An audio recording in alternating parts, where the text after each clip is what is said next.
Baik, bismillahirrahmanirrahim. Assalamualaikum warahmatullahi wabarakatuh. Waalaikumsalam warahmatullahi Selamat wabarakatuh. pagi semuanya teman-teman. Sebelum kita memulai aktivitas pada pagi hari ini, sebaiknya kita berdoa menurut dan kepercayaan masing-masing. Berdoa dimulai.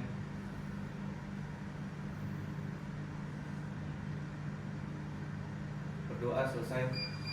Selanjutnya kita absen terlebih dahulu teman-teman. Nanti boleh absennya dilanjutkan. Oke. Oke. Sebelumnya kita safety induction terlebih dahulu, nanti sama ada penjelasan tentang tata tertib di sini. Pertama itu pusat hiperkes dan pusat hiperkes dan KK adalah unit pelaksana teknis di bawah Dinas Tenaga Kerja, Transmigrasi dan Energi. Pemerintah Provinsi DKI Jakarta ini memiliki 4 lantai. Terus kemudian pada masing-masing lantai terdapat kamar mandi pada bagian tengah gedung. Bangunan masjid tersedia di depan lobi perusahaan atau di ruangan sebelah kanan tangga lantai 4 terdapat musola. Kemudian resiko bahaya yang mungkin terjadi di pusat hiperkes dan KK adalah kebakaran dan gempa bumi. Kemudian tersedia apart di setiap lantai gedung pusat hiperkes dan KK yang dapat digunakan apabila keadaan darurat terjadi. Dan apabila terjadi bahaya, segera ikuti instruksi petugas yang berwenang dan meninggalkan ruangan untuk berkumpul di titik kumpul. Lokasi titik kumpul berada di halaman depan gedung ini. Kemudian nanti ada beberapa tata tertib yang harus kita ikuti pada saat kegiatan ini dilaksanakan. Pertama, di area gedung hiperkes ini kita dilarang merokok. Kemudian nanti pada saat kegiatan berlangsung dilarang berbicara terlalu keras atau mengganggu peserta lain. Kemudian tidak meninggalkan ruangan selama pelatihan berlangsung dan angkat tangan untuk bertanya dan menyampaikan pertanyaan pendapat dengan sopan tepat waktu selama pelatihan berlangsung. Untuk safety induction dan tata tertib, apakah ada pertanyaan? Baik, kita lanjut. Kemudian ini adalah biodata saya. Saya adalah Muhammad Arifin Rosid. Pendidikan terakhir saya yaitu Sarjana Pendidikan Teknik Mesin Universitas Negeri Jakarta. Kemudian saya bekerja di pusat hiperkes dan KK Provinsi DKI Jakarta. Di sini ada kontak person saya. Ada pertanyaan lagi untuk biodata saya? Cukup Pak, cukup. Nah, pada hari ini kita akan menjelaskan atau menceritakan tentang pengukuran potensi bahaya ergonomi perkantoran sesuai dengan prosedur pada metode SNI 9011-2021. Ini berasal dari kriteria unjuk kerja 2 tentang pengetahuan, yaitu pengukuran potensi bahaya ergonomi perkantoran yang dilakukan sesuai prosedur. Kemudian berasal dari elemen kompetensi 1, melaksanakan proses pengukuran potensi bahaya ergonomi perkantoran yang diambil dari judul unit mengukur bahaya potensi ergonomi perkantoran dan memiliki kode unit M71-M71ERG00.008.1 berasal dari SKK NI nomor 318 tahun 2024. Tujuan pelatihan hari ini yaitu setelah selesai mengikuti pelatihan ini, peserta dapat menjelaskan proses pengukuran potensi bahaya ergonomi di perkantoran sesuai dengan prosedur SNI 9011-2021. Kemudian manfaatnya, setelah selesai mengikuti pelatihan ini, peserta mampu melakukan proses pengukuran potensi bahaya ergonomi di perkantoran sesuai dengan prosedur pada metode SNI 9011-2021. Nah, kira-kira dari gambar ini, teman-teman apakah ada yang mengetahui maksud dari gambar ini? Posisi duduknya sesuai dan tidak sesuai Pak. Oke, benar sekali. Nah, nanti hari ini kita akan menjelaskan tentang ergonomi. Jadi ergonomi itu sendiri adalah ilmu yang mempelajari kesesuaian antara manusia, alat kerja dan lingkungan kerja agar tercipta kondisi kerja yang aman, nyaman, sehat, dan serta efisien. Dalam konteks perkantoran, ergonomi berperan penting untuk mencegah gangguan kesehatan akibat postur kerja yang tidak tepat, seperti nyeri punggung, leher, atau tangan yang dikenal sebagai gangguan otot rangka akibat kerja atau berat. Kemudian potensi bahaya ergonomi perkantoran ini adalah salah satu contoh gambar pekerjaan di perkantoran, yaitu pekerjaan di depan komputer. Jadi potensi bahaya ergonomi perkantoran itu sendiri segala kondisi aktivitas atau desain tempat kerja yang dapat menimbulkan gangguan kesehatan atau ketidaknyamanan bagi pekerja akibat interaksi yang tidak ideal antara manusia dan lingkungan kerja. Dalam konteks perkantoran, bahaya ini sering muncul bukan karena mesin berat atau zat kimia, melainkan karena postur kerja yang tidak benar, posisi peralatan yang tidak ergonomis, atau lingkungan fisik yang tidak sesuai standar, misalnya contoh pencahayaan, suhu, kelembaban, atau kebisingan. Nah, di sini ada beberapa proses pengukuran potensi bahaya ergonomi perkantoran secara umumnya aja. Jadi pertama itu kita prosesnya harus menentukan lokasi objek kerja sampel pengukuran. Jadi kita harus menentukan tuh lokasi mana saja yang akan kita lakukan pengukuran. Contoh misalkan di perkantoran itu ada beberapa divisi yang akan diambil. Divisi apa saja yang akan diambil di bagian atau perusahaan departemen tersebut. Terus kemudian mengidentifikasi jenis pekerjaan, tugas, dan semua elemen tugas yang dilakukan oleh pekerja. Jadi salah satu sampel yang akan nanti kita ambil, kita harus tanyakan ketika kita mewawancarai mereka, kita tanya jenis pekerjaannya, tugasnya seperti apa, kemudian elemen tugas-tugas apa saja yang dalam pekerjaan hari-hari dia lakukan. Terus kemudian yang kedua adalah persiapan peralatan yang akan digunakan sesuai dengan sampel pengujian berdasarkan proses kerja.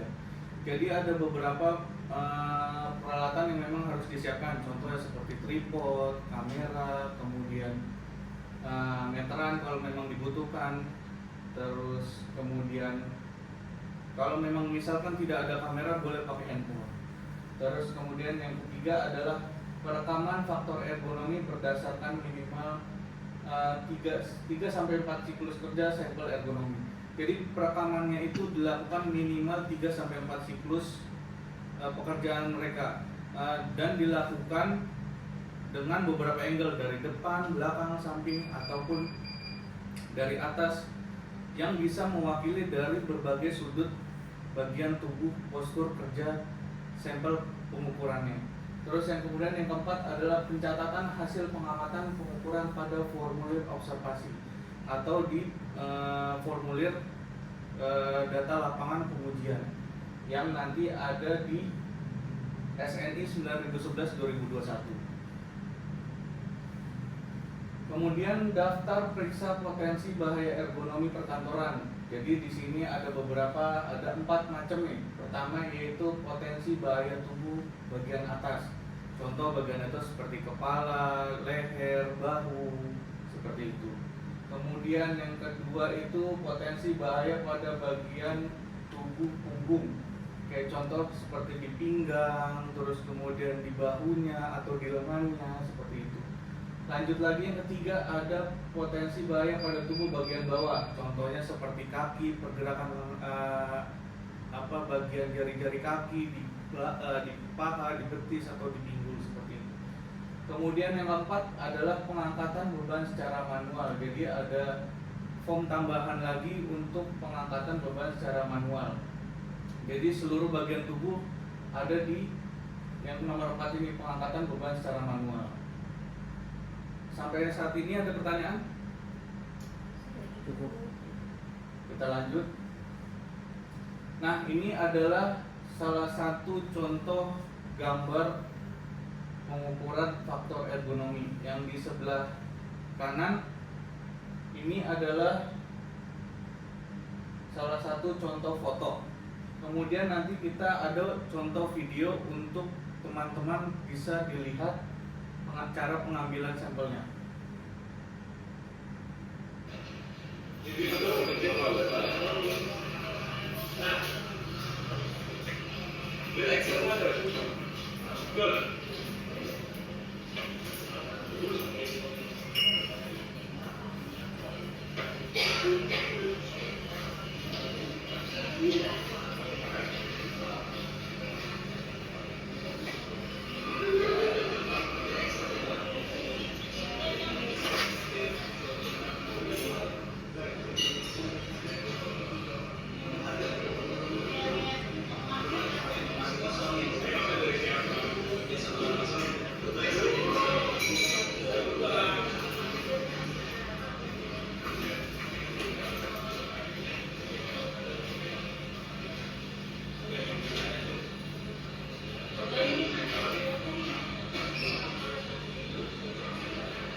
Oke, itu adalah salah satu contoh cara pengambilan gambar pada saat pengukuran faktor ergonomi. Jadi ada beberapa yang diambil dari pengukuran ergonomi, dari lengannya, tangannya, kemudian kepalanya, cara duduknya, kakinya. Jadi di situ kita ambil semua dari berbagai angle. Kemudian dari hasil pengukuran yang sudah dilakukan, pengambilan video tersebut kita masukkan ke dalam beberapa form. Jadi pertama itu kita masukkan ke dalam form survei keluhan, gangguan atau kerangka. Jadi di sini nanti ada perusahaan, kemudian tanggal, nama, sama posisi jabatan serta proses tugasnya dan waktu durasinya.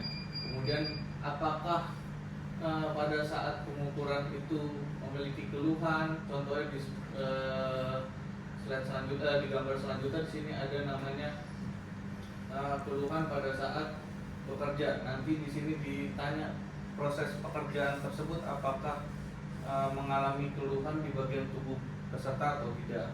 Terus kemudian selanjutnya dilanjutkan dengan form daftar periksa potensi bahaya faktor ergonomi atau IRR. Nanti ada beberapa macam daftar periksa potensi bahaya pada tubuh bagian atas, kemudian nanti ada bagian punggung dan bagian bawah. Setelah itu ada pada di daftar periksa pengangkatan beban secara manual. Apakah pada proses pekerjaan yang tadi di video itu dia memiliki pekerjaan pengangkatan secara manual atau tidak? Kalau memang tidak usah diisi. Jadi yang diisi hanya di survei gotrak dan IRF-nya aja. Jadi yang bagian atas, bagian bawah, dan punggung seperti itu. Nah, kemudian ada form tambahan lagi, yaitu namanya form observasi. Ini khusus untuk yang di depan komputer dan atau perkantoran seperti itu. Ini ada di lampiran F SNI 2011-2021. Ini bersifat observasi saja. Kemudian sama. Nah, kira-kira dari penjelasan yang tadi apakah ada pertanyaan?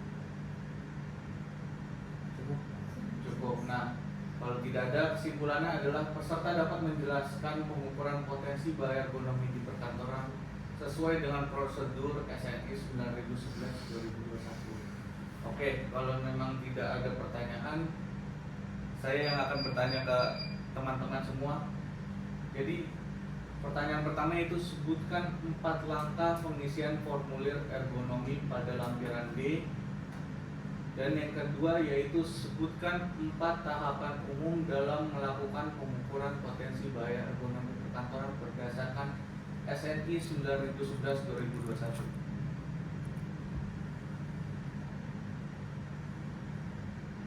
Kira-kira apakah ada yang bisa menjawab pertanyaan ini? Saya Pak, Baik, Bapak Anggit. izin Pak, saya mencoba menjawab nomor 1 Pak. Baik, 4 langkah untuk pengisian formulir ekonomi. Yang pertama itu adalah tahap persiapan, di mana kita harus menentukan lokasi pengambilan sampelnya. Yang kedua itu identifikasi bahaya, itu bisa menggunakan tabel RF tadi yang telah disampaikan. Kemudian yang ketiga melakukan pengukuran. Melakukan pengukuran ini itu adalah melakukan observasi atau pengambilan data, pengambilan gambar. Kemudian yang terakhir yang keempat ada evaluasi resiko, yaitu kita menentukan tingkat resikonya apakah rendah, sedang atau tinggi. baik, jawabannya nomor 1 itu benar ya. Kalau yang nomor 2, kira-kira dari Mbak Dini atau Mas Anggit lagi yang mau menjawab? Nomor 2 untuk tahapan-tahapannya ya. Untuk yang pertama itu menentukan dulu potensi bahaya faktor ergonomi yang terdeteksinya itu apa. Kemudian dilanjutkan menentukan durasinya itu pekerjaannya seberapa lama dari potensi bahaya yang ada. Terus selanjutnya setelah melakukan setelah tahu potensi bahayanya dan setelah tahu durasinya, kemudian dinilai dari durasi dan potensi tersebut. Kemudian semuanya nanti dinilai, penilaiannya itu akhirnya dijumlahkan, lalu nanti dibandingkan dengan skor data. Baik, benar. Jadi teman-teman yang sudah menjawab itu jawabannya benar semua. Kita berikan plus untuk kita semua. Nah, selanjutnya ada pertanyaan lagi soal pilihan ganda. Nanti teman-teman dipersilahkan untuk mengisi jawaban dari ada 8 pertanyaan di sini. Sudah disiapkan kertas di dekat teman-teman. Nanti boleh dijawab pertanyaannya. Nanti jawabannya dikumpulkan setelah kelas ini selesai. Nah, ini nomor 1 sampai nomor 6.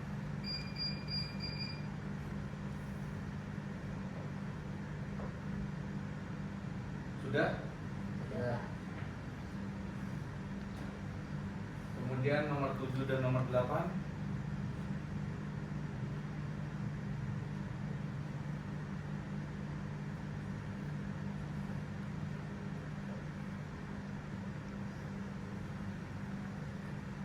Baik, sudah.